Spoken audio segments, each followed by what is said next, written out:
Mister Singhania, हालात ऐसे हैं।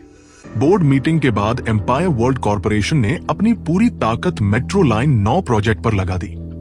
पहले हमारे पास इस मेट्रो लाइन 9 प्रोजेक्ट को जीतने की सिर्फ 10% संभावना थी, लेकिन ऑपरेशंस पर जोर देने के बाद अब हमारी संभावना 40% तक पहुंच गई है, जो सेठी से कहीं ज्यादा है, नेहाल ने धीरे धीरे समझाया।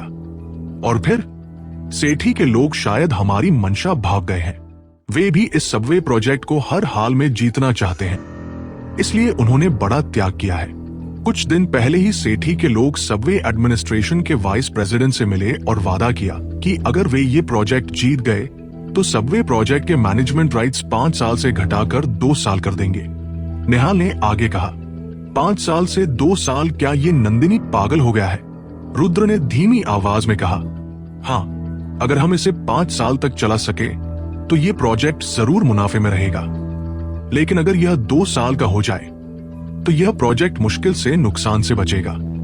अगर हमें सेठी से इस प्रोजेक्ट के लिए मुकाबला करना है तो हमें और भी ज्यादा मुनाफा छोड़ना पड़ेगा। ऐसा करेंगे तो ये प्रोजेक्ट हमारे लिए कोई मायने नहीं रखेगा। कंपनी के मामलों के बारे में रुद्र ज्यादा नहीं जानता था, इसलिए उसने सीधे पूछ लिया, ये मायनेहीन क्यों होगा? नेहाल थोड़ी देर रुका और फिर बोला, मिस्टर सिंघानिया, क्या आप इस प्रोजेक्ट को जीतकर नंदिनी को अपने सामने लाने की कोशिश कर रहे हैं? बिल्कुल सही। रुद्र ने हल्के से सिर हिलाया। तो मिस्टर सिंघानिया, नंदिनी को आपके सामने आने के लिए मजबूर करने के लिए सिर्फ ये काफी नहीं है कि आपने ये प्रोजेक्ट जीत लिया। हमें सेठी से बराबरी का मुकाबला करते हुए यह प्रोजेक्ट जीतना होगा। हमें यह सुनिश्चित करना होगा कि सेठी अब मुंबई में कोई भी प्रोजेक्ट न जीत सके। तभी सेठी को असली संकट का एहसास होगा और वे आपसे मिलने पर मजबूर होंगे। नेहाल ने धैर्यपूर्वक समझाया, ठीक है मिस्टर सिंघानिया, हम पहले ही इस सबवे प्रोजेक्ट में बहुत मेहनत लगा चुके हैं। अगर हम और अपना मुनाफा छोड़ते हैं तो कंपनी बड़े संकट में पड़ सकती है, और ये ऐसा संकट होगा जिससे जल्दी उबरना मुश्किल होगा। इसका मतलब ये होगा कि हम सेठी से बाकी प्रोजेक्ट्स के लिए मुकाबला करने की ताकत खो देंगे। उस वक्त न केवल सेठी के लोग आपसे नहीं मिलेंगे, बल्कि हालात उनके फायदे में हो जाएंगे। उनका इस बार का नुकसान आगे पूरा हो जाएगा, लेकिन हमारी कंपनी आर्थिक कड़ी टूटने की वजह से गहरे संकट में जाएगी। ये सही रास्ता नहीं है, नेहाल ने गंभीर लहजे में कहा। रुद्र ने गहरी सांस ली और फोन पकड़े हुए उसका चेहरा उलझन भरा दिख रहा था। पहले रुद्र को लगा था कि किसी भी कीमत पर यह प्रोजेक्ट जीत लिया तो सेठी के लोग चैन से नहीं बैठेंगे, लेकिन नेहाल की बातें सुनकर उसे समझ आया कि सेठी को सचमुच डराने का असली तरीका यही है कि वे सबवे प्रोजेक्ट और उसके बाद के सारे प्रोजेक्ट हार जाए। तभी वे मजबूर होकर रुद्र से संपर्क करेंगे। सेठी के लोगों ने मुनाफा छोड़ने का फैसला जानबूझकर किया था ताकि रुद्र को चुनाव करने पर मजबूर किया जा सके। अगर रुद्र प्रोजेक्ट जीतने के लिए और बड़ा त्याग करता तो नेहाल की कंपनी मुंबई में लगातार घाटा पूरा करने के चक्र में फंस जाती। रुद्र भले ही बहुत अमीर था, लेकिन इतनी बड़ी पूंजी की कड़ी टूटने पर ज्यादा कुछ नहीं कर सकता था। सबसे बड़ी बात यह थी कि कंपनी जल्दी संभल नहीं पाती और सेठी के लोग इसी मौके का फायदा उठाकर अपनी ताकत बढ़ा लेते। अगर रुद्र अब यह प्रोजेक्ट छोड़ देता तो उनकी सारी मेहनत बेकार चली जाती। कुछ पल के लिए रुद्र परेशान हो गया। वो आखिरकार एक आम इंसान ही था। व्यापार की दुनिया युद्ध भूमि जैसी होती है। सेठी के लोगों की तरह चालाकी से निपटना उसके लिए आसान नहीं था। क्या और कोई तरीका नहीं है? रुद्र ने धीमी आवाज में पूछा। तरीका? नेहाल थोड़ी देर झिझका और फिर धीमी आवाज में बोला, मिस्टर सिंघानिया, एक तरीका है, लेकिन ये काम सिर्फ आप ही कर सकते हैं। कौन सा तरीका? सीधा बताओ। रुद्र ने हल्के स्वर में जवाब दिया, असल में ये तरीका बहुत आसान है। मैंने आपको पहले भी जिक्र किया था। कमांडर पार्थ का छोटा भाई हमारे सबवे हेडक्वार्टर्स का जनरल मैनेजर है। अगर आप कमांडर पार्थ से संपर्क कर ले और उनसे जनरल मैनेजर को कहें कि ये प्रोजेक्ट हमें अंदरूनी तौर पर दे दे तो मामला आसान हो जाएगा। नेहाल ने धीरे धीरे कहा। ये नेहाल की बात सुनकर रुद्र की आंखों में बेबसी झलक उठी। उसे समझ नहीं आ रहा था क्या करे। आखिरकार रुद्र और पार्थ का रिश्ता बहुत गहरा नहीं था। उस वक्त पार्थ ने रुद्र की मदद सिर्फ ईशा मेहता की वजह से की थी। मतलब अगर रुद्र पार्थ के भाई से मिलना चाहता तो पहले उसे ईशा मेहता से संपर्क करना पड़ता, फिर ईशा मेहता से होकर पार्थ तक पहुंचना और फिर पार्थ के भाई तक। ये एक बहुत लंबा चक्कर था। रुद्र हमेशा चाहता था कि ईशा मेहता उसके मामलों में न उलझे, लेकिन उसने कभी सोचा भी नहीं था कि आखिरकार बात वहीं पहुंच जाएगी। रुद्र ने थोड़ी देर झिझक कर धीरे से पूछा, इस तरीके के अलावा और कोई रास्ता नहीं है? नहीं, यही सबसे अच्छा हल है जो अभी मेरे दिमाग में आता है। बस आप कमांडर पार्थ तक पहुंच जाइए। फिर उनके रिश्ते और हमारी कीमत के अंतर की वजह से मुझे लगता है कि ये प्रोजेक्ट हमें मिलना तय है। निहाल ने धीरे धीरे कहा। ठीक है, समझ गया। रुद्र ने बिना भाव दिखाए जवाब दिया और फिर फोन काट दिया। फोन काटने के बाद रुद्र अकेले बिस्तर पर लेट गया। उसके चेहरे पर गहरी उलझन थी। वो इस सोच में डूबा था कि क्या उसे ईशा मेहता से संपर्क करना चाहिए या नहीं, और अगर किया तो क्या ईशा मेहता उसकी मदद करेगी। काफी देर सोचने के बाद रुद्र ने आखिरकार ईशा मेहता का नंबर ढूंढा और डायल कर दिया। रुद्र जानता था कि ईशा मेहता शायद उसकी आखिरी उम्मीद है। अगर वह मदद कर दे तो ये सबसे अच्छा नतीजा होगा, अगर नहीं तो उसके पास और कोई रास्ता नहीं बचेगा। उसने अपनी तरफ से पूरी कोशिश कर ली थी। फोन 2 बार बजने के बाद ईशा मेहता ने उठाया और ठंडे स्वर में बोली, कौन है? मिस मेहता, मैं रुद्र हूं। रुद्र ने मुस्कुराते हुए जवाब दिया, मुझे पता है कि तुम रुद्र हो, तो तुम्हें फोन करना भी आता है। हालांकि मैंने पहले ही कह दिया था कि तुम्हें मुझसे छुट्टी मांगने की जरूरत नहीं होगी। लेकिन अचानक इतने दिनों तक गायब रहकर आखिर सोच क्या रहे थे? ईशा मेहता की आवाज में हल्का सा गुस्सा झलक रहा था। मिस मेहता, मुझे कुछ परेशानी हो गई थी। मैं 1 महीने तक कोमा में था और आज ही होश में आया हूं। होश में आते ही सबसे पहले मैंने आपसे संपर्क किया, रुद्र ने जल्दी से समझाया। तुम 1 महीने तक बेहोश रहे? रुद्र की बात सुनकर ईशा मेहता कुछ पल के लिए हैरान रह गई और फिर उलझन में पूछी, ये कैसे हुआ? और कैसे? मेरा सामना एक हत्यारे से हो गया था। रुद्र ने बेपरवाही से झूठ बोल दिया। क्या वो सेठी के लोग थे? इस समय ईशा मेहता की आवाज बहुत नरम हो चुकी थी और उसमें थोड़ी चिंता भी झलक रही थी। मुझे ठीक से नहीं पता कि वो कौन था, लेकिन खुशकिस्मती से मैं बच निकला। भागते समय मेरा सिर टकरा गया था, जिससे जान तो बच गई, लेकिन डर था कि कहीं हत्यारा फिर से मुझे न ढूंढ ले, इसलिए इस दौरान मैंने किसी से संपर्क नहीं किया। रुद्र ने बड़े सीधे चेहरे के साथ झूठ बोला। ईशा मेहता को रुद्र की बातों पर यकीन नहीं हुआ और शक भरे स्वर में पूछा, सच? बिल्कुल सच। मैं आपसे ऐसी बात पर क्यों झूठ बोलूंगा? रुद्र ने जल्दी से कहा और फिर जोड़ा, मिस मेहता, अगर आपको यकीन नहीं हो रहा तो हम मिलकर बात कर लेते हैं। मैं सब कुछ सामने से समझा दूंगा। रुद्र को लगा कि ईशा मेहता से आमने सामने मदद मांगना ज्यादा असरदार रहेगा। तुम अभी कहाँ हो? मैं तुम्हें ढूंढने आ जाऊंगी। ईशा मेहता ने थोड़ी देर सोचकर नरमी से पूछा, मैं तो अस्पताल से छुट्टी लेकर आ गया हूं। क्यों ना हम कहीं और मिलें?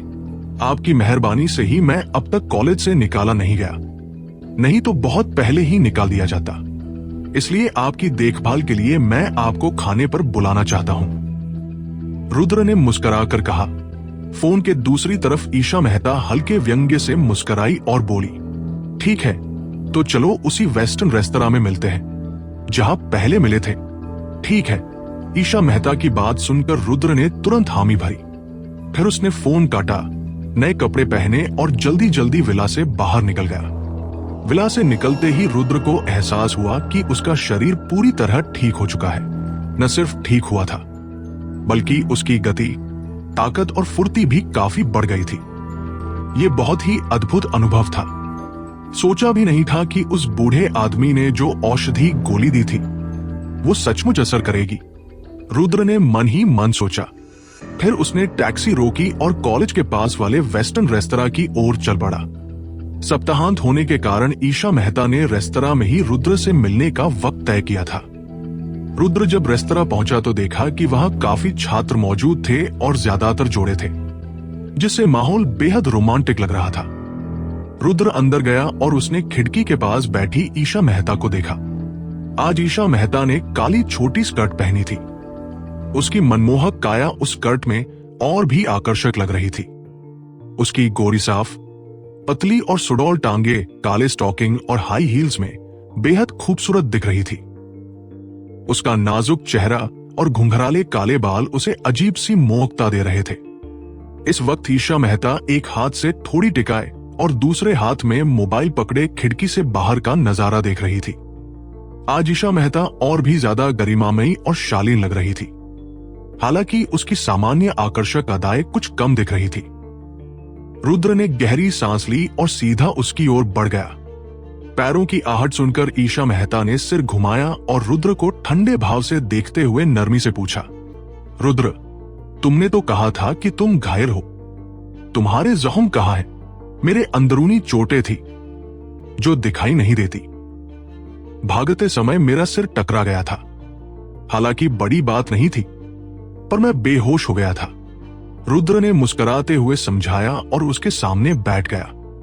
ईशा मेहता ने रुद्र को ऊपर से नीचे तक देखा। वो बहुत तेज दिमाग वाली महिला थी और स्वाभाविक रूप से समझ सकती थी कि रुद्र झूठ बोल रहा है या नहीं। लेकिन उसने रुद्र को झूठा साबित नहीं किया, क्योंकि उसे पता था कि कुछ बातें रुद्र उसे बताएगा ही नहीं। मिस मेहता, आज आप क्या खाना चाहेंगी? जल्दी बताइए, आज मेरा ट्रीट है, इसलिए बिल्कुल हिचकिचाइए मत। रुद्र ने मेन्यू बढ़ाते हुए कहा। ईशा मेहता ने मेन्यू की तरफ देखा तक नहीं और हल्की सी मुस्कान के साथ बोली, ठीक है रुद्र, ये दिखावे मत करो। अगर तुम्हें मुझसे कुछ मांगना है तो साफ साफ कहो। मुझे घुमा फिरा कर बातें करना पसंद नहीं है। रुद्र उसकी बात सुनकर कुछ पल के लिए चौंका और फिर झेंपते हुए बोला, मिस मेहता, आपको कैसे पता चला कि मुझे आज आपसे कुछ मांगना है? और क्यों भला? वरना तुम मुझे खाने पर क्यों बुलाते? अब तुम मुझसे कुछ नहीं छिपा सकते। ईशा मेहता ने आंखें घुमाकर कहा। हाँ हाँ, रुद्र हल्का सा झेंप कर हंसा और बोला, आप सचमुच बहुत होशियार हैं। चूंकि आपने पहले ही सब समझ लिया है, तो अब मैं सीधा कह देता हूं। हाँ, मुझे आपसे एक मदद चाहिए। ठीक है, बताओ क्या बात है? ईशा मेहता ने मोबाइल से खेलते हुए लापरवाही से कहा। असल में बात यह है, रुद्र ने ईशा मेहता को मेट्रो प्रोजेक्ट से जुड़ी सारी बातें बता दी। ईशा मेहता ने ध्यान से सुनकर सिर हिलाया और उलझन भरे स्वर में पूछा, मैं समझ गई।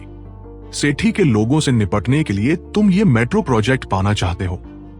लेकिन मुझे समझ नहीं आ रहा कि इस मामले में मैं तुम्हारी मदद कैसे कर सकती हूं। मैं तो बस एक यूनिवर्सिटी लेक्चरर हूं। बिजनेस दुनिया के बारे में मुझे कुछ नहीं पता। मिस मेहता, आप जरूर मेरी मदद कर सकती है। क्या आपको पता है कि इस मेट्रो प्रोजेक्ट का मालिक कौन है? रुद्र ने जल्दी से कहा। ईशा मेहता, जो बिजनेस दुनिया के बारे में ज्यादा नहीं जानती थी, ने भौहें चढ़ाकर पूछा, कौन? पार्थ, कमांडर पार्थ का छोटा भाई। रुद्र ने जवाब दिया। रुद्र की ये बात सुनकर ईशा मेहता सब समझ गई और हल्की सी मुस्कान के साथ बोली, ओह, तो ये बात है। हाँ, बिल्कुल यही स्थिति है। रुद्र ने मुस्कुराकर सिर हिलाया। तो माफ करना, मैं तुम्हारी मदद नहीं कर सकती। ईशा मेहता का चेहरा अचानक ठंडा हो गया। ईशा मेहता की बात सुनकर रुद्र कुछ पल के लिए ठहरा सा गया और उसके चेहरे पर हल्की उलझन नजर आई। क्या तुम पार्थ के अच्छे संबंध में नहीं हो? वो जल्दी से बोला, तुम्हें बस मेरी इस बात में मदद करनी है। फिर तुम मेरी मदद क्यों नहीं कर सकती? ईशा मेहता ने रुद्र को उदासीन नजर से देखा। मुझे लगता है तुम गलतफहमी में हो। तुमने पार्थ से वास्तव में मुझसे ज्यादा बार मिलना हुआ है। उसने मेरी मदद सिर्फ मेहता परिवार की वजह से की थी। इसका मुझसे व्यक्तिगत तौर पर कोई लेना देना नहीं है। मैंने पहले ही तुम्हें मदद करने पर उसका एक एहसान चुकाया हुआ है। अगर मैं अब तुम्हारी मदद कर दूंगी तो ऐसा होगा मानो मैं उसके और भी ज्यादा एहसानदार हो जाऊं। और मुझे लोगों के कर्जदार बनना पसंद नहीं है। समझे मेरी बात? मतलब तुम ऊपर से एक दो एहसान मानी हुई हो। बस मेरी मदद कर दो। रुद्र ने शर्मसार होने की परवाह छोड़कर बढ़कर ही चापलूसी भरा रुख अपनाया और मुस्कुराते हुए कहा। ईशा मेहता ने रुद्र की बात सुनकर आंखें घुमाई और सीधा खड़े होकर जाने की दिशा में हुई। मिस मेहता, इस बार मैं सेठी वालों से निपटने के लिए कर रहा हूं। मैंने पहले ही काफी खर्च किया है। ठीक है, क्या तुमने कहा था कि तुम मेरी दोस्त हो? क्या तुम सेठी से निपटने की इच्छा नहीं रखती? अभी सबसे बढ़िया मौका है। क्या तुम वाकई ये मौका खोना चाहोगी? रुद्र ने उत्साह से ईशा मेहता पर चिल्लाया। तुम इसे सेठी से निपटना कहते हो? ईशा मेहता ने रुद्र की तरफ तंज भरी नजर से देखा और फिर ठंडे स्वर में बोली, रुद्र, मुझे लगता है तुमने बहुत ही सरल समझ लिया है। अगर सेठी से निपटना इतना आसान होता तो वे सेठी नहीं होते। मैं जानता हूं ठाकुर परिवार छोटे खिलाड़ी हैं, पर वे मुझे सेठी तक पहुंचने का रास्ता खोलने में मदद कर सकते हैं। मुझे सेठी के बारे में अभी कुछ भी नहीं पता, इसलिए मुझे ये प्रोजेक्ट हासिल करना होगा और नंदिनी से संपर्क करना होगा। रुद्र ने गंभीर मुद्रा में ईशा मेहता को बताया। ईशा मेहता ने रुद्र को अचानक गंभीर होते देखा तो उसकी आंखों में एक अजीब सा हेरा फेरा झलक गया। फिर वो धीमी आवाज में बोली, तुमने नंदिनी को बहुत ज्यादा अहमियत दे दी है लगता है। रुद्र ने गहरी सांस ली और ईशा मेहता से ठंडे स्वर में कहा, मैं तुमसे कुछ छिपाऊंगा नहीं। मेरे पिता की मौत से पहले आखिरी कॉल नंदिनी के पिता जयराम को गया था। वह पहले सेठी के मुंबई बेस के प्रभारी रहे, इसलिए मैं सिर्फ सेठी से निपटना नहीं चाहता, मैं ये भी जानना चाहता हूं कि मेरे पिता कैसे मरे। जयराम और नंदिनी मेरे लिए वास्तव में महत्वपूर्ण है। ईशा मेहता ने रुद्र की ओर देखा और 2 सेकंड के लिए झिझकी, फिर धीरे से बैठते हुए बोली, तुम्हारे माता पिता की मौत सच में जयराम से जुड़ी है? मुझे पक्का नहीं पता, पर मैं सोचता हूं कि मेरे पिता ने मरने से पहले जयराम को कॉल किया था। इसका मतलब है कि वे एक दूसरे को जानते होंगे। बहुत सी जानकारियां होंगी जो मुझे मालूम नहीं है। इतने सालों तक मैंने सोचा कि मेरे माता पिता की मौत एक कार एक्सीडेंट में हुई थी, पर अब मुझे आखिरकार कुछ सुराग मिले हैं जो उनके मरने की वजह उजागर कर सकते हैं। रुद्र ने गंभीरता से कहा। ईशा मेहता ने एक पल के लिए हिचकिचाई और फिर धीमे स्वर में बोली, मैं इस मामले में तुम्हारी मदद कर सकती हूं, पर इसके बदले मुझे भी तुम्हारी मदद चाहिए होगी। रुद्र ने सोचा भी न था कि ईशा मेहता सहमत हो जाएगी। वो उत्तेजना से बोला, क्या है बताओ, मैं जो भी मदद कर सकूंगा जरूर करूंगा। अगले हफ्ते मुंबई यूनिवर्सिटी में एक स्पोर्ट्स मीट होने जा रहा है। स्पोर्ट्स मीट के परिणाम हमारे लेक्चरर के फाइनल रेटिंग से जुड़े हैं। मुझे पता है कि तुम्हारी फिजिकल फिटनेस अच्छी है। मिस मेहता, मुझसे मजाक कर रही हो क्या? तुम कौन हो? तुम मेहता परिवार की बेटी हो। क्या तुम्हें इन चीजों की फिक्र होती है? रुद्र ने ईशा मेहता से हतप्रभ होकर कहा। रुद्र जानता था कि ईशा मेहता जीवन भर मुंबई यूनिवर्सिटी की लेक्चरर बने रहने की इच्छा नहीं रखती।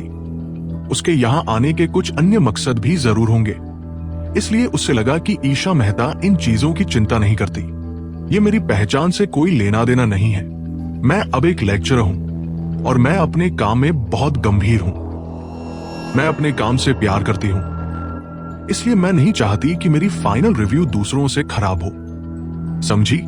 ईशा मेहता ने गंभीर स्वर में जवाब दिया। वो इस समय मजाक नहीं कर रही थी। वो वाकई एक बहुत ही गंभीर इंसान थी। ये उसकी बड़ी फैमिली में पले बढ़ने का असर भी था। मेहता परिवार में कई बच्चे थे, इसलिए स्वाभाविक तौर पर माता पिता के बीच तुलना होती रहती थी। ईशा मेहता बचपन से ही सबसे उत्कृष्ट रही। भले ही फाइनल रिव्यू का कोई बड़ा प्रभाव उसके जीवन पर न पड़े, ईशा मेहता किसी से कम होना पसंद नहीं करती। ठीक है, मैं वादा करती हूं कि मैं जरूर तुम्हें अच्छा परिणाम दिलवाऊंगी। परेशान मत हो। रुद्र मुस्कुराया और सिर हिलाया। एक और बात, हमारे स्कूल को इस स्पोर्ट्स मीट के लिए कुछ स्पॉन्सर्स बुलाने होंगे। चूंकि तुम मुंबई में कई लोगों को जानते हो, तो कुछ प्रसिद्ध बॉसेस को आमंत्रित करना मुश्किल नहीं होना चाहिए, है ना? ईशा मेहता ने धीरे से कहा। स्पोर्ट्स मीट में स्पॉन्सर कौन होते हैं, यह रुद्र को नया नहीं था। असल में वह जानता था कि विश्वविद्यालय विद्यार्थियों के परिवारों के कनेक्शंस का उपयोग करके कुछ जाने माने बॉसेस को बुलाता है ताकि स्पोर्ट्स मीट का प्रचार हो सके। उसी समय टीवी रिपोर्टर और मीडिया कवर करेंगे। ये विश्वविद्यालय के लिए अच्छा रहता है। असल में जैसे जैसे स्पोर्ट्स मीट होता है, विद्यार्थी अपने परिवार के कनेक्शंस का भरपूर उपयोग करते हैं स्पॉन्सर्स बुलवाने में। तुम उतने सारे बड़े बॉसेस जानती हो जितने मैं जानता हूं, है ना? रुद्र ने भौहें उठाकर पूछा। मुंबई में मैं 10 से भी कम लोगों को जानती हूं। ऊपर से मैं एक लेक्चरर हूं और तुम निहाल के boss famous mister Singhania of Mumbai city हो। यह तुम्हारे लिए कोई समस्या नहीं होगी, है ना? ईशा मेहता ने शांत स्वर में कहा। ये रुद्र की आंखों में एक अजीब सी झलक आई। क्या हुआ? तुम नहीं कर सकते? अगर तुम सोचते हो कि यह मुमकिन नहीं है तो मानो कि मैंने कुछ कहा ही नहीं, ईशा मेहता ने कहा। मेरा मतलब है मैं कर सकता हूं, पर अगर मैं उन सब बॉसेस को हमारे स्कूल बुलाऊंगा तो क्या सारे स्टूडेंट्स मेरी आइडेंटिटी जान नहीं लेंगे? मैं अपनी पहचान उजागर नहीं करना चाहता, रुद्र ने धीरे से कहा। कुछ बॉसेस को स्पॉन्सर के लिए ढूंढना रुद्र के लिए कोई बड़ी बात नहीं थी, पर उसे बाद के प्रभावों की चिंता थी। तुम्हें बस कुछ सामान्य वीआईपीज को ढूंढना है, उन्हें बहुत अमीर होना जरूरी नहीं। निहाल और कायल जैसे लोगों के पीछे मत भागो। ईशा मेहता कुछ पल के लिए रुकी, फिर रुद्र को गौर से देखते हुए धीरे से बोली। असल में मैंने तुमसे इसलिए कहा था ताकि तुम्हें एक प्रायोजक, स्पॉन्सर मिल सके जो तुम्हारी मदद करे, मेरी मदद करे। यह सुनकर रुद्र हल्का सा मुस्कुराया और बेरुखी से बोला, किस बात में मदद? मेरी पहचान उजागर कराने में।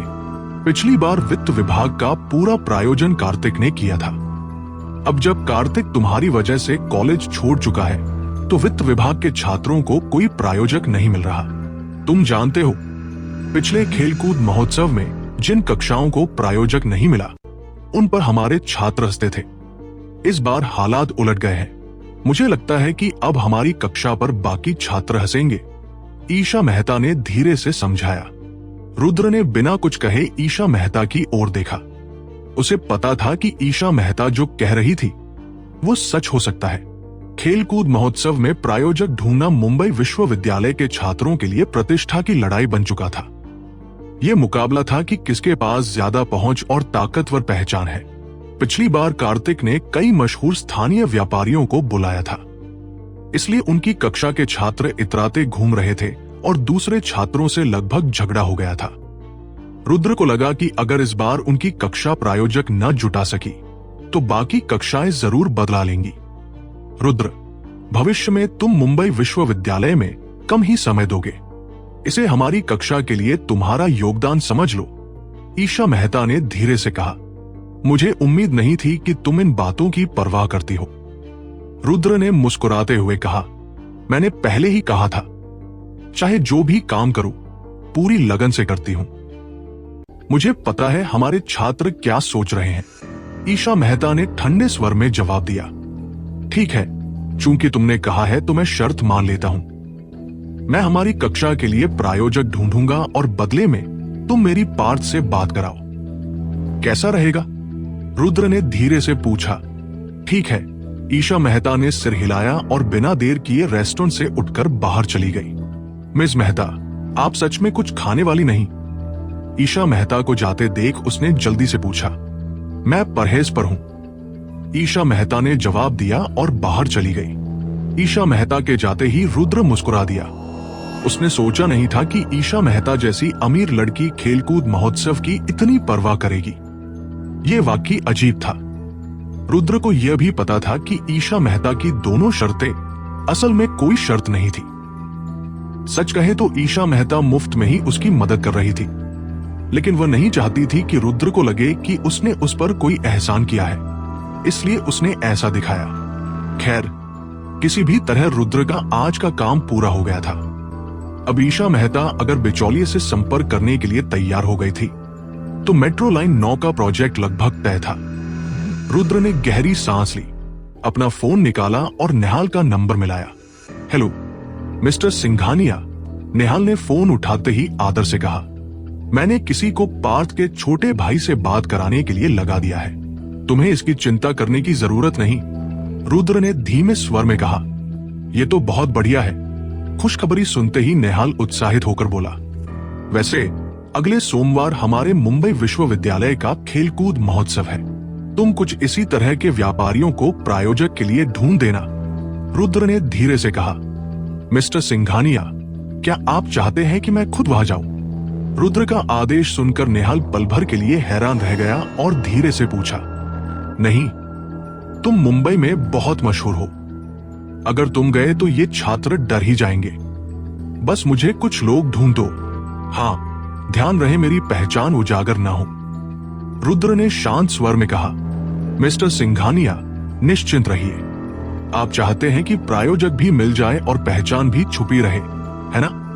निहाल मुस्कुराकर बोला, हाँ, यही मेरा मतलब है। रुद्र ने सिर हिलाया।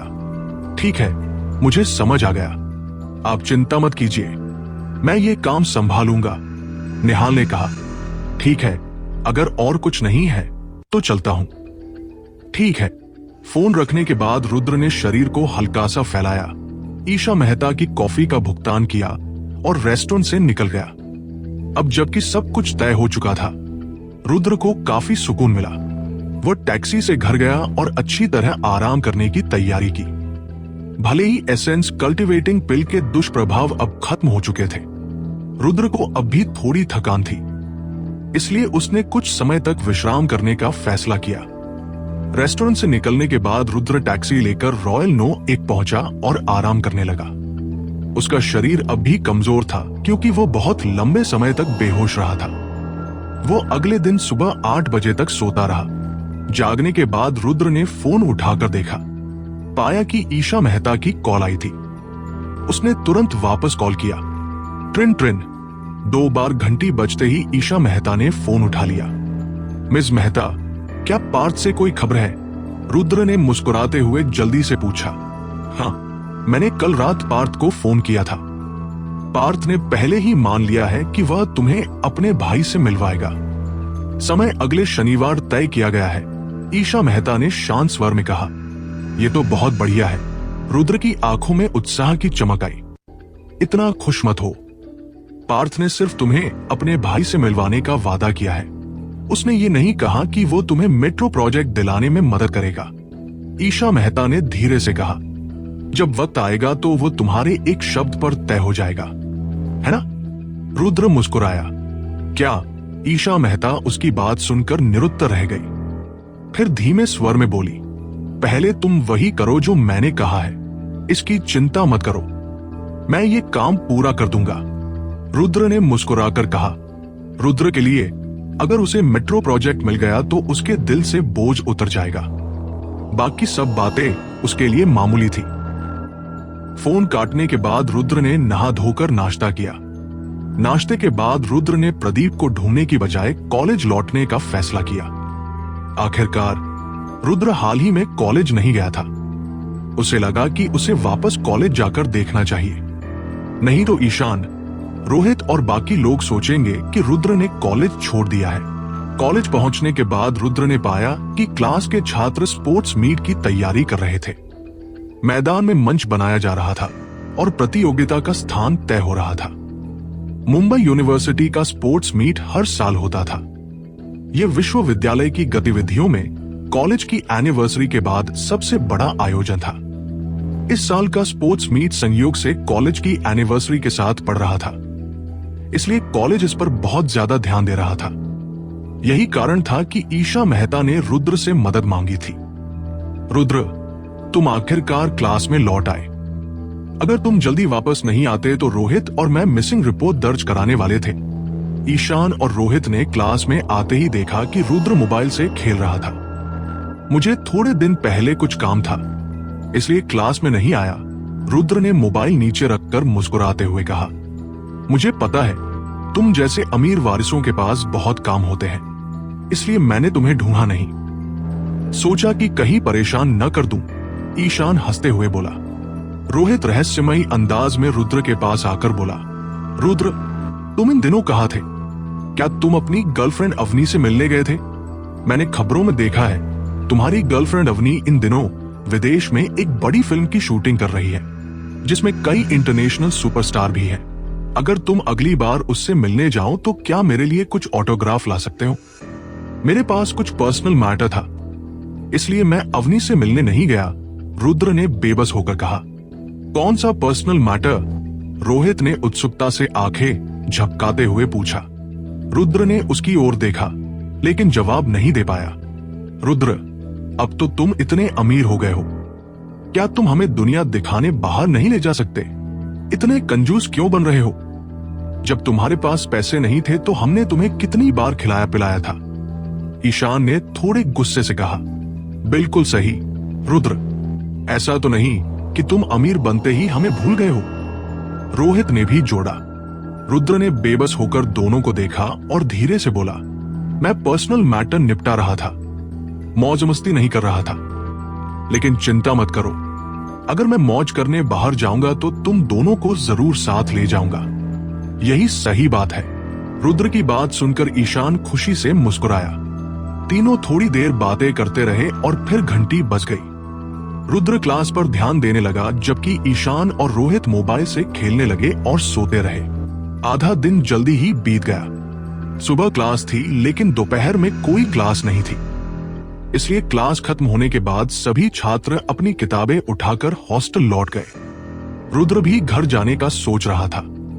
जरा रुको, तभी अचानक दिव्या खड़ी हुई और ऊंची आवाज में बोली। दिव्या की बात सुनकर सबने हैरानी से उसकी ओर देखा। मुझे क्लास मीटिंग करनी है, क्या सब लोग मुझे कुछ मिनट सहयोग दे सकते हैं? दिव्या ने विनम्रता से कहा। सबने रुककर उसकी बात सुनी। आखिरकार क्लास की स्टूडेंट रिप्रेजेंटेटिव होने के नाते दिव्या सब में काफी लोकप्रिय थी। लगभग सभी छात्र उसका सम्मान करते थे। धन्यवाद सबको रुकते देख दिव्या ने हल्का सा झुककर अभिवादन किया और मंच पर चली गई। मैंने आज सबको इसलिए रोका है ताकि स्पोर्ट्स मीट के बारे में चर्चा कर सकूं। मंच पर पहुंचते ही दिव्या ने सीधे मुद्दे पर बात शुरू की। दिव्या, ये स्पोर्ट्स मीट का क्या मामला है? क्लास के छात्र उलझन में पूछने लगे। असल में मुझे अभी अभी स्पोर्ट्स कमेटी से पता चला है कि हमारी क्लास के छात्र रजिस्टर करने में उत्साहित नहीं है। कई इवेंट्स ऐसे हैं जिनमें कोई भाग ही नहीं ले रहा। मैं चाहती हूं कि सब लोग सक्रिय रूप से हिस्सा ले, दिव्या ने नरम स्वर में कहा। यह सुनकर सबने सर झुका लिया और कोई कुछ नहीं बोला। स्पोर्ट्स मीट में हिस्सा लेने से एक्स्ट्रा क्रेडिट्स मिलते हैं, तो जिन छात्रों के कम क्रेडिट्स हैं वे इस मौके से अपने क्रेडिट्स बढ़ा सकते हैं, दिव्या ने जल्दी से जोड़ा। दिव्या, बात ये नहीं कि हम हिस्सा नहीं लेना चाहते, समस्या ये है कि हमें उन इवेंट्स में अच्छा नहीं आता। हाँ, अगर हम हिस्सा भी लें तो क्लास की स्थिति खराब करेंगे, हमें कोई रिजल्ट नहीं मिलेगा। पहले तो कार्तिक और आयुष भाग लेते थे, लेकिन अब दोनों ने कॉलेज छोड़ दिया है। क्लास के छात्रों ने आपस में बड़बड़ाया। ये सुनकर दिव्या थोड़ी असहाय दिखी। उसने होंठ काटे और धीरे से बोली, कोई बात नहीं अगर तुम जीतते नहीं हो, बस भाग लेने से भी तुम्हें क्रेडिट्स मिलेंगे। लेकिन छात्रों के चेहरे पर कोई खास असर नहीं दिखा। आखिरकार ये कॉलेज का सालाना स्पोर्ट्स मीट था। पूरा कॉलेज देखने आता था और टीवी चैनल भी प्रसारण करता था। अगर वे आखिरी स्थान पर आए तो कितनी शर्मिंदगी होगी। तुम दोनों हिस्सा ले रहे हो? रुद्र ने धीरे से रोहित और ईशान की ओर देखकर पूछा। मैं 100 मीटर रेस में हिस्सा ले रहा हूं और रोहित मेडिसिन बॉल थ्रोइंग में, पर हम दोनों ही इसमें बहुत अच्छे नहीं हैं। बस इतना कि आखिरी स्थान न आए। ईशान हंसते हुए बोला। तुम्हें मेडिसिन बॉल फेंकना आता है? रुद्र ने हैरानी से रोहित की ओर देखा। अरे वो चीज यूं ही फेंकनी होती है ना, रोहित मुस्कुराया। मुझे तो डर है कि रोहित मेडिसिन बॉल रेफरी पर ही न फेंक दे, ईशान ने मजाक उड़ाया। प्लीज, मैंने पहले प्रैक्टिस की है, समझे? तुम अपने 100 मीटर की सोचो, कहीं मुंह के बल न गिर जाना, रोहित ने झट से पलटवार किया। उनकी बातें सुनकर रुद्र हल्का मुस्कुराया और कुछ नहीं बोला। असल में कभी कभी रुद्र को स्कूल का माहौल अच्छा लगता था। ये सुकून भरा था। अगर सच में संभव होता तो रुद्र एक आम इंसान की तरह जीना चाहता। इनहेरिटेंस मिलने से पहले भले ही रुद्र बहुत गरीब था और उसकी जिंदगी मुश्किल थी, लेकिन कम से कम वो तब खुश था। अब जबकि रुद्र के पास पैसा था, वो पहले जैसा खुश नहीं रह पाया। इसलिए पैसा होना सिर्फ कुछ चीजें देता है, पैसा होना जरूरी नहीं कि खुशी भी दे। पोडियम पर खड़ी दिव्या ने देखा कि कक्षा के छात्र रजिस्ट्रेशन करने का कोई इरादा नहीं दिखा रहे थे। उसकी आंखों में लाचारी की झलक थी। उसने एक फॉर्म निकाला और हल्की आवाज में बोली, चूंकि कोई भाग लेना नहीं चाहता मैं जबरदस्ती नहीं करूंगी, लेकिन हमारे स्कूल के नियम के अनुसार हर कक्षा के हर लड़के और लड़की को 7 इवेंट्स में भाग लेना जरूरी है। ये स्कूल का नियम है। हमारी कक्षा की 7 लड़कियां पहले से ही भाग ले रही हैं, लेकिन लड़कों में सिर्फ ईशान 100 मीटर दौड़ में, रोहित मेडिसिन बॉल रेस में और विकी हाई जंप में है। अभी भी 4 इवेंट खाली हैं। दिव्या ने सबको देखते हुए गंभीरता से कहा, दिव्या, हमारी कक्षा के अच्छे खिलाड़ी तो पहले ही ड्रॉप आउट कर चुके हैं। बाकी लड़के कुछ जानते ही नहीं, हम कैसे भाग ले? एक दुबला लड़का लाचार होकर बोला। सही बात है, हम भाग लेना नहीं चाहते ऐसा नहीं है, लेकिन भाग लेंगे तो भी आखिरी ही आएंगे। मैंने सुना है इस बार स्पोर्ट्स मीट में टेलीविजन स्टेशन वाले भी आ रहे हैं। मैं अपने रिश्तेदारों और दोस्तों के सामने बेइज्जती नहीं करवाना चाहता। सबने बोलना शुरू कर दिया। दोस्तों, ये बस भागीदारी की बात है, इसमें शर्म की कोई बात नहीं। वैसे भी इतने लोग भाग ले रहे हैं, पहला तो सिर्फ एक ही होगा। दिव्या ने बहुत सिकोड़ कर कहा, पहला सिर्फ एक होता है, लेकिन आखिरी भी तो सिर्फ एक ही होता है। अगर हमने नाम लिखा तो वही होंगे। एक तंज कसने वाला लड़का हंसकर बोला। हाँ, ये सुनकर सब हंस पड़े। दिव्या ने कक्षा के छात्रों को लाचार होकर देखा। पहले जब स्पोर्ट्स मीट होता था तो आयुष और कार्तिक इसका आयोजन करते थे। तब छात्र बहुत उत्साही रहते थे और सब सक्रियता से भाग लेते थे। लेकिन अब कार्तिक और आयुष नहीं थे तो कक्षा के छात्र ढीले पड़ गए थे। कुछ पल दिव्या को समझ ही नहीं आया कि क्या करें। अगर हमारी कक्षा के सभी 14 इवेंट्स में प्रतिनिधि नहीं होंगे तो सबके क्रेडिट्स काट लिए जाएंगे। दिव्या ने बहुत सिकोड़ कर कहा। यह सुनकर सबकी आंखों में अजीब सा भाव आया, खासकर कुछ लड़कियां और चिंतित हो गई। लेकिन ज्यादातर लड़कों का मन नहीं बदला। या तो वे पढ़ाई में अच्छे थे, जिन्हें क्रेडिट्स कटने की चिंता नहीं थी, या फिर वे वैसे ही पढ़ाई में कमजोर थे और उन्हें क्रेडिट से कोई मतलब नहीं था। उनके लिए बस ग्रेजुएट होना काफी था। हालांकि कक्षा की कुछ लड़कियां पढ़ाई में पहले से ही बहुत अच्छी थी। वे नेशनल स्कॉलरशिप तक के लिए तैयारी कर रही थी। अगर क्रेडिट्स कट गए तो उनकी स्कॉलरशिप की उम्मीद खत्म हो जाती। लेकिन चाहे जितनी चिंता करती, वे लड़कों की जगह खेलों में भाग तो ले नहीं सकती थी। काश कार्तिक और आयुष यहां होते। उनके रहते ऐसा कभी नहीं होता। हाँ, हमारी कक्षा के लड़के कितने कमजोर हैं, कोई भी स्पोर्ट्स मीट में नहीं गया।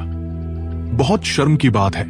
सब रोज डींगे मारते हैं कि बड़े खिलाड़ी हैं, और अब खेलों में भाग लेने की हिम्मत भी नहीं। बहुत हंसने की बात है। लड़कियां लड़कों का मजाक उड़ाने लगी। सब लोग चुप हो जाओ। दिव्या ने यह सुना तो बहुत सिकोड़ कर चिल्लाई। उसे पता था कि ऐसे शब्द लड़कों का और मन तोड़ देंगे। लड़कियां चुप हो गई और लड़के झेम कर चुप बैठे रहे। दिव्या ने खुद को संभाला और बिना भाव दिखाए पूछा, क्या हमारी कक्षा में कोई लड़का है जो स्पोर्ट्स मीट में भाग लेना चाहता हो? सबने सिर झुका लिया और कुछ नहीं बोला। दिव्या की आंखों में लाचारी की झलक थी। उसे समझ नहीं आ रहा था क्या करे। मैं भाग लूंगा। दिव्या जब हार मानने वाली थी, तभी अचानक किसी ने कक्षा में आवाज लगाई। सबने आश्चर्य से आवाज की दिशा में देखा। जब देखा कि बोलने वाला रुद्र था, तो सब दंग रह गए और शक करने लगे। रुद्र ने पहले कभी स्पोर्ट्स गेम्स में हिस्सा नहीं लिया था, क्योंकि उस समय उसे पार्ट टाइम काम या खाना पहुंचाने, डिलीवर फूड जाना पड़ता था। आखिरकार स्पोर्ट्स मीट के दौरान उसके पास खाना पहुंचाने का ज्यादा समय होता था। रुद्र, क्या तुम स्पोर्ट्स मीट में जाओगे? एक लड़के ने हैरानी से पूछा। हाँ, मैं भाग लेना चाहता हूं। रुद्र ने शांत भाव से सिर हिलाया। रुद्र, मजाक कर रहे हो? क्या तुम खाना पहुंचाने नहीं जा रहे? सही बात है रुद्र, मुझे याद है तुम हर साल स्पोर्ट्स मीट के समय खाना पहुंचाने जाते थे। इस साल का स्पोर्ट्स इवेंट इतना बड़ा है, बहुत लोग टेक आउट मंगाएंगे। मेरा ख्याल है तुम खाना पहुंचाने ही जाओ। रुद्र ने तो काफी समय से खाना पहुंचाया ही नहीं। कक्षा के लड़के रुद्र का मजाक उड़ाने लगे, क्योंकि उन्हें रुद्र का ये कदम बिल्कुल पसंद नहीं आया। बाकी लड़के भाग नहीं लेना चाहते थे और उसने अकेले हिम्मत दिखाई। उन्हें ये अपनी बेइज्जती जैसा लगा, इसीलिए उन्होंने रुद्र को ताना मारा। अरे चुप रहो, रुद्र का डिलीवरी करना या न करना तुमसे क्या मतलब? ईशान ने सबकी बातें सुनकर बहुत सिकोड़ते हुए गुस्से में कहा। ईशान, इसका क्या मतलब है? क्या हम सच नहीं कह रहे? रुद्र ने कभी खेलों में भाग नहीं लिया। आखिरी आया तो हमारी कक्षा की बेइज्जती होगी। सही कहा। क्यों न रुद्र को और ज्यादा टेकअवेज करने दे ताकि वो अगले सेमेस्टर की फीस जमा कर सके। लड़के तुरंत पलटकर बोले। जब ईशान और रोहित ने लड़कों की बातें सुनी तो उनकी आंखों में गुस्से की एक झलक दिखाई दी। उस पल वे चाह रहे थे कि सबको रुद्र की असली पहचान बता दे और फिर इन लोगों के मुंह पर जोरदार तमाचा जड़े। रुद्र ने देखा कि ईशान कुछ कहने के लिए मुंह खोल रहा है तो उसने जल्दी से हाथ बढ़ाकर ईशान को रोक दिया, ये इशारा करते हुए कि ईशान को इन लोगों से बहस करने की जरूरत नहीं है। ईशान ने गहरी सांस ली और रुद्र की तरफ देखा। कुछ नहीं कहा, लेकिन उसका गुस्सा साफ नजर आ रहा था। तुम लोग इतनी सख्त बातें क्यों कर रहे हो? चाहे जो भी हो, रुद्र में इतना दम है कि वह स्पोर्ट्स मीट में हिस्सा ले रहा है। वह तुम जैसे डरपोकों से कहीं बेहतर है। तुम्हें क्या हक है उस पर हंसने का? रुद्र, मुझे तुमसे बहुत उम्मीदें हैं। अगर तुम हिस्सा लोगे तो तुम्हारे रैंक चाहे जो भी हो, मैं तुम्हारा साथ दूंगी। बिल्कुल सही, मैं तुम्हारी चीयरलीडर बनूंगी। रुद्र सबसे हैंडसम है, कक्षा की लड़कियों ने भी चिल्लाकर कहा। लड़कियों का हौसला बढ़ाने वाला शोर सुनकर रुद्र हल्का मुस्कुराया और धीरे से दिव्या से पूछा, दिव्या, मैं स्पोर्ट्स मीट में किन किन प्रतियोगिताओं में हिस्सा ले सकता हूँ? दिव्या थोड़ी देर के लिए चौंक गई, फिर उसने सामने रखे फॉर्म की तरफ देखा और जल्दी से बोली, 200 मीटर स्प्रिंट, 800 मीटर लंबी दौड़, हाई जंप, लॉन्ग जंप। तुमने अभी कहा था कि हमारी कक्षा के पास 4 प्रतियोगिताएं अभी भी बाकी हैं। सही है? रुद्र ने दिव्या से धीरे से पूछा। हाँ, अभी भी 4 इवेंट्स बाकी हैं। स्कूल ने नियम बनाया है कि हर कक्षा को 7 इवेंट्स में हिस्सा लेना होगा। दिव्या ने हल्का सा सिर हिलाया। अच्छा, तो तुम मुझे इन 4 इवेंट्स में दर्ज कर दो, रुद्र ने शांत स्वर में कहा। क्या क्या तुम 4 इवेंट्स में हिस्सा लोगे? ये सुनते ही दिव्या अवाक रह गई। वह जमीन पर ही खड़ी रह गई। उसके चेहरे पर अविश्वसनीय भाव थे। सिर्फ दिव्या ही नहीं, बल्कि पूरी कक्षा के छात्र भी हक्का बक्का रह गए। सबके मुंह खुले रह गए और वे हैरानी से रुद्र की तरफ देखने लगे। आम लोगों के लिए एक इवेंट में हिस्सा लेना ही मुश्किल था, क्योंकि इनसे बहुत ताकत लगती थी। लेकिन किसी ने उम्मीद नहीं की थी कि रुद्र एक साथ 4 इवेंट्स में हिस्सा लेगा। हाँ, मुझे इन 4 इवेंट्स में दर्ज कर दो, रुद्र ने हल्के से सिर हिलाया। रुद्र, क्या तुम मजाक कर रहे हो? तुम सच में 4 इवेंट्स में हिस्सा लोगे? दिव्या ने शक से पूछा। मैं मजाक क्यों करूंगा? मैं इन 4 इवेंट्स में हिस्सा लेना चाहता हूं। इस तरह हमारी कक्षा 7 इवेंट्स पूरी कर लेगी, रुद्र ने हल्के स्वर में कहा। असल में रुद्र ने दिखावा करने के लिए नाम नहीं लिखा था, बल्कि वो इसमें समय बर्बाद नहीं करना चाहता था। बस रुद्र ने ईशा मेहता से वादा किया था कि वो उनकी कक्षा को स्पोर्ट्स मीट में अच्छा परिणाम दिलाएगा, इसलिए उसे मजबूरन इन 4 में हिस्सा लेना पड़ रहा था। क्या तुम सच में एक ही दिन में 4 इवेंट्स में हिस्सा ले सकते हो? दिव्या ने थोड़ी चिंता से पूछा। कोई समस्या नहीं, रुद्र ने बेफिक्री से जवाब दिया। हाँ हाँ, इस समय एक लड़का हंसते हुए बोला। तो फिर कोई दिक्कत ही नहीं है, हम तो सीधा फॉरफिट कर देंगे। बिल्कुल, इस तरह दिखावा मत करो। हमारे स्कूल को इतने साल हो गए, लेकिन किसी ने कभी एक साथ 4 इवेंट्स में हिस्सा नहीं लिया। मुझे लगता है तब तक रुद्र गायब हो जाएगा। वो आखिरी समय पर भाग जाएगा। कक्षा के लड़के रुद्र की हरकत से बहुत नाखुश थे और एक एक कर चिल्लाने लगे। तो क्या हुआ अगर रुद्र बीच में छोड़ दे? हम फिर भी रुद्र का साथ देंगे। सही कहा, कम से कम रुद्र में हिम्मत तो है हिस्सा लेने की, अनलाइक तुम लोग जो सिर्फ मुंह से लड़ाई करते हो। लड़कियों ने भी पलटकर जवाब दिया। मैं इतनी शर्मनाक हरकत कभी नहीं करूंगा। अगर मुझ में ताकत नहीं है तो मैं हिस्सा ही नहीं लूंगा। मुझे दिखावा करना अच्छा नहीं लगता। ऐसे लोग मुंह की खाएंगे, वही लड़का व्यंग्य से बोला। रुद्र ने उसकी बातें सुनकर हल्की मुस्कान दी और फिर सीधा बोल पड़ा। चिंता मत करो, चूंकि मैंने हिस्सा लेने का फैसला कर लिया है तो अच्छे नतीजे लाने की पूरी कोशिश करूंगा। भले ही पहला स्थान न मिले, लेकिन मैं हार मानकर आखिरी भी नहीं रहूंगा। रुद्र, तुम बहुत कूल हो। हाँ, रुद्र वाकई बहुत कूल है। मैं मिनी स्कर्ट पहनकर तुम्हारा उत्साह बढ़ाऊंगी। मैं भी। तुम कहो तो मैं कुछ भी पहन लूंगी। कुछ आकर्षक लड़कियों ने उत्साहित होकर रुद्र की तरफ चिल्लाया। लड़कों ने तिरस्कार से कहा, है, दिखावा करना आसान है, देखते हैं तुम्हारा रिजल्ट कैसा आता है। रुद्र ने लड़कों की तरफ बेरुखी से देखा और कुछ नहीं कहा। दिव्या ने झिझकते हुए धीरे से पूछा, रुद्र, क्या तुम सच में इन चारों इवेंट्स में हिस्सा लेना चाहते हो? हाँ। रुद्र ने गंभीरता से सिर हिलाया। दिव्या ने थोड़ी हिचकिचाहट के बाद धीरे से सिर हिलाया। रुद्र के बैठने के बाद ईशान ने रुद्र की तरफ झुककर धीमे स्वर में पूछा, रुद्र, क्या तुम पागल हो गए हो? तुम अकेले इतने इवेंट्स में हिस्सा लोगे? हाँ, हमारी कक्षा के सारे लड़के बस तुम्हें नाकामयाब देखना चाहते हैं। अगर तुमसे नहीं हो पाया या तुम्हारा रिजल्ट बहुत खराब आया तो? रोहित ने भी चिंता से पूछा। रुद्र ने हल्की मुस्कान दी और धीरे से बोला, चिंता मत करो, मैं अकेले इन चारों इवेंट्स में आराम से हिस्सा ले सकता हूं। सच? ईशान ने थोड़ी चिंता से रुद्र की तरफ देखा। हालांकि ईशान और रोहित जानते थे कि रुद्र बहुत ताकतवर है, लेकिन इसका मतलब ये नहीं था कि वह अकेले इतने सारे इवेंट्स में हिस्सा ले सकता है। ईशान और रोहित यह नहीं जानते थे कि रुद्र की शारीरिक क्षमता पेशेवर एथलीट्स जैसी थी, इसलिए उसके लिए स्पोर्ट्स मीट में हिस्सा लेना कोई बड़ी बात नहीं थी।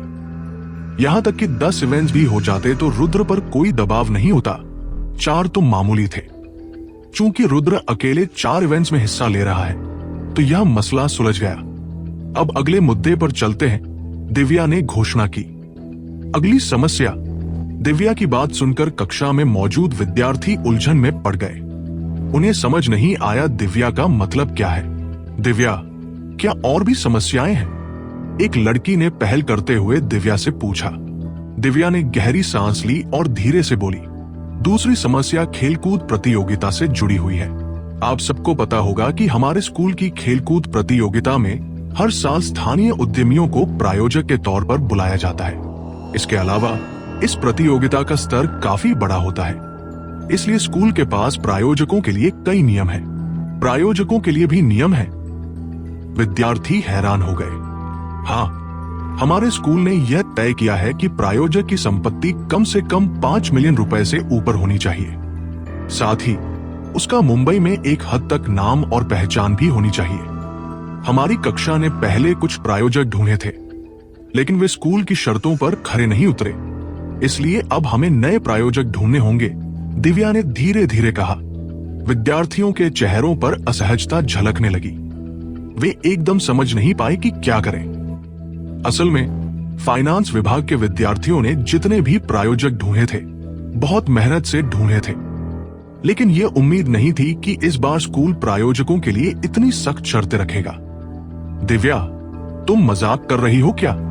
हमने इतने मुश्किल से प्रायोजक ढूंढे और अब तुम कह रही हो कि वे योग्य नहीं हैं। हम तो सही प्रायोजक बुला भी नहीं सकते। हाँ, इस बार स्कूल की शर्तें बहुत सख्त है।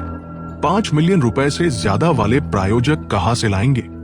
कक्षा में हर कोई बोलने लगा। आखिरकार ज्यादातर विद्यार्थी साधारण परिवारों से थे और अमीर लोगों को वे जानते तक नहीं थे। ऊपर से उन्होंने बहुत मेहनत से जो प्रायोजक ढूंढे थे, उन्हें भी स्कूल ने नकार दिया। ये स्कूल का नियम है, इसमें मेरा कुछ नहीं चल सकता, दिव्या ने लाचार होकर कहा। छोड़ो छोड़ो, मैं कोई अमीर घराने का वारिस तो हूं नहीं। मैं प्रायोजक कहां से ढूंढूंगा? अगर कोई स्थानीय छोटा मोटा व्यापारी हो तो मैं शायद ढूंढ सकता हूं, लेकिन 5 मिलियन रुपए से ऊपर वाले तो नहीं। बिल्कुल सही, हम तो अमीर घराने के वारिस नहीं हैं। हमें ऐसे लोग कहां से मिलेंगे? कक्षा में धीरे धीरे चर्चाएं होने लगी। काश कार्तिक यहां होता। कार्तिक का परिवार इतना अमीर है, वो तो आसानी से प्रायोजक ढूंढ लेता। लेकिन कार्तिक तो पहले ही स्कूल छोड़ चुका है, अब उसका नाम लेने से क्या फायदा? सही है, मेरा तो मानना है कि प्रायोजक ढूंढने की कोशिश ही मत करो। तुम्हें कहना आसान लगता है, अगर प्रायोजक नहीं मिले तो बाकी क्लास के विद्यार्थी हम पर हंसेंगे। ये चर्चा सुनकर दिव्या की आंखों में बेब्सी की झलक आई। फिर उसने कहा, सब लोग कृपया चुप हो जाओ। सभी ने दिव्या की तरफ देखा। मुझे पता है प्रायोजक ढूंढना मुश्किल है, लेकिन यह स्कूल का नियम है। अगर हम प्रायोजक नहीं ढूंढ पाए तो बाकी क्लास हमारे ऊपर हंसेंगी, दिव्या ने कहा। कक्षा के विद्यार्थी दिव्या को देखते हुए सिर झुका बैठे। किसी ने कुछ नहीं कहा क्योंकि ये शर्त उनके लिए बहुत कठिन थी। साधारण विद्यार्थी उपयुक्त प्रायोजक ढूंढने में असमर्थ थे। चूंकि कोई कुछ नहीं बोल रहा तो मेरे पास एक सुझाव है। मैं बाद में आप सबको एक सूची दूंगी। हमारी कक्षा के सभी विद्यार्थी अलग अलग काम करेंगे। हर कोई उस सूची में दिए पते के अनुसार सही प्रायोजक ढूंढेगा और उन अमीर लोगों को हमारे स्कूल की खेलकूद प्रतियोगिता में भाग लेने के लिए मनाएगा। दिव्या, तुम मजाक कर रही हो क्या? वे लोग इतने व्यस्त रहते हैं, उन्हें हमारे लिए समय कहां मिलेगा? हाँ, और हमें ये सब क्यों करना चाहिए? वैसे भी मैं कार्यक्रम में शामिल नहीं हो रहा। कक्षा से ही थक गया हूं। अब जाकर गेम खेलना चाहता हूं। हर कोई आपत्ति जताने लगा। दिव्या ने लाचारी में ऊंची आवाज में कहा, जब तुम लोग न तो प्रायोजक ढूंढ रहे हो और न मेरे साथ ढूंढने आना चाहते हो, तो फिर करना क्या चाहते हो? क्या हम प्रायोजक ही नहीं रखेंगे? दिव्या, इससे हमें क्या लेना देना? प्रायोजक ढूंढना तुम्हारा काम है क्योंकि तुम स्टूडेंट रेप हो। हाँ, हम तो अमीर घरानों के वारिस नहीं हैं। हम प्रायोजक कहां से लाएंगे? वैसे भी मैं नहीं जाऊंगा। तुम स्टूडेंट रेप हो, तुम्हें ही ये समस्या सुलझानी चाहिए, विद्यार्थियों ने कहा। दिव्या ने कक्षा के विद्यार्थियों को लाचार नजरों से देखा। उसे समझ नहीं आया अब क्या करे। उनकी बातें इस समय दिव्या के दिल को और चोट पहुंचा रही थी। दिव्या की आंखों में आंसू आ गए। उसने होंठ काटे और खुद को रोने से रोकने की कोशिश की। दिव्या को लगा कि उनकी बातें थोड़ी कठोर हैं, लेकिन फिर भी स्टूडेंट रैप होने के नाते ये जिम्मेदारी उसी की थी। लेकिन दिव्या अकेले इन दोनों समस्याओं का हल नहीं कर पा रही थी। अगर उसके पास कोई उपाय होता तो वो विद्यार्थियों को बैठक के लिए रोकती ही नहीं। चूंकि कोई भी प्रायोजक ढूंढने के लिए तैयार नहीं है तो मैं खुद ही ढूंढने जाऊंगी, दिव्या ने गले में रुंधे स्वर से कहा। दिव्या, मैं तुम्हारे साथ चलूंगा, ईशान खड़ा होकर बोला। हाँ, मैं भी तुम्हारे साथ चलूंगा, रोहित ने तुरंत कहा। कक्षा के विद्यार्थियों ने ईशान की ओर घृणा से देखा। ठीक है, ईशान के तैयार होने से दिव्या बहुत प्रभावित हुई। उसने तुरंत सिर हिलाया और आगे पूछा, क्या कोई और मेरे साथ चलना चाहेगा? तुम्हें सबके जाने की जरूरत नहीं। तभी रुद्र अचानक बोला। सबने रुद्र की ओर हैरानी से देखा। रुद्र, क्या तुम अकेले जाना चाहते हो? दिव्या ने हिचकिचाते हुए पूछा।